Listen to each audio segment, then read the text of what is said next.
So, I hate Samsung pero ginagamit ko pa rin. Hindi ko alam kung bakit pero in this video pag-usapan natin kung bakit ang Samsung ay parang ibang-iba compared sa other Android brands and why I hate Samsung kahit ginagamit ko pa rin.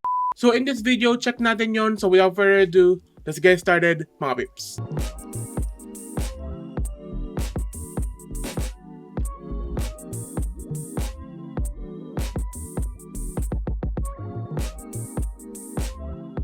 So I have used many Samsung phones back then. Up to now, gumagamit pa rin ako ng Samsung phone. Pero in that timeline na mahilig ako sa Samsung dati, marami ako naging issues with Samsung. So, pag-usapan natin yon and tingnan natin kung ano ba ang problema ko. And yes, di ko alam kung problema ba to o hindi, pero pag-usapan nga natin. So, naging unang issue ko sa Samsung is that nagka-problema ako sa mga budget phones nila.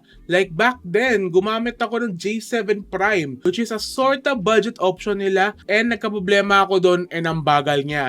Dalawang updates lang, bumagal siya for some reason. And that was a time na mapangit ang budget phones ng Samsung. Pero up to now mga peeps, para sa akin, mabagal pa rin ang budget option ng Samsung. And yes, kahit sobrang bagal ng budget phones ng Samsung, I still tried using it kasi yun lang option ko noon. And pagbalak yung mga peeps bumili ng Samsung device dati, kailangan mid-range o high-end. I believe yung A-series at saka yung S-series, sila ang magandang option para sa akin kesa mag-J-series ka noon. I believe na may A-series din na mababa ang specs. Pero if you're planning to buy a Samsung phone right now, I recommend mga peeps mag A5 series kayo. Kasi sobrang sulit yun compared sa mga budget option ng Samsung. Kasi mga peeps, ang budget option ng Samsung is hindi yun tumatagal para sa akin.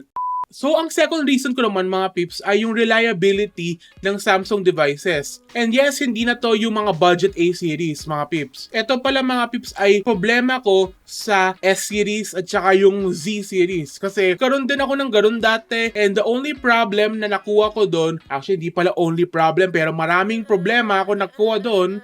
How many times I got an S-series, nagkaroon ako ng S6 which is hand-me-down. Meron akong S9, S22 and S23. And right now, I'm using the S23. And ang problem ko lang doon mga peeps, it overheats. Like, hindi tumagal ang S-series. Lahat ng ginamit ko, nagkaroon ng issue. And also mga peeps, nagkaroon din ako ng Z Flip 3. Ginawa ko yung parang vlogging camera noon kasi yun lang yung option ko. And yes, hand-me-down lang yun ng kapatid ko. And hindi siya tumagal sa akin. Like mga peeps, ang foldable screen niya, hindi na siya nag-respond. Yes, ang sakit yun. And yes, kahit ayaw ko ng Samsung, why do I still recommend buying a Samsung device? Well mga peeps, I am an Apple nerd, supportado ako sa Apple. And if you're thinking like Android is not that good sa Apple, well mga peeps, if you're using a Samsung device, para sa akin, they are the Apple of Android. No! God! And para sa akin mga peeps, lahat ng features ng iPhone, minsan nauuna sa Samsung. Kaya, supportado pa rin ako sa Samsung even though I am an Apple fanboy kasi para sa akin mga peeps, ang feature ng iPhone and features ng Samsung, halos lahat mga peeps ay nauuna sa Samsung. And basically, ginagaya lang ng Apple. I need it! And ito din mga peeps ang naging isang reason ko why I still recommend using a Samsung device. Very vlogger-friendly siya para sa akin mga peeps. I started doing vlogs on a Samsung Galaxy S9 because back then mga peeps, I still use a Samsung Galaxy S9. Doon ako nagsimula sa vlogging journey ko. Ginagamit ko yung camera ng Samsung Galaxy S9 up until I traded it for an Xbox One. And yes mga peeps, ang Samsung Galaxy S9 ko, sobrang daming features nyo na nagustuhan ko kahit nag-overheat siya.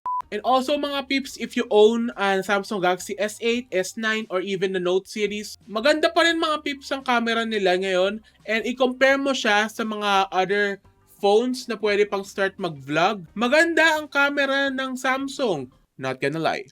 So hope you guys enjoy and thank you very much sa panonood hanggang sa dulo ng video na ito. Like and subscribe and huwag kalimutan mga peeps na that if you're planning to buy an Android phone, sulit pa rin mag-Samsung. So, peace out mga peeps and bye.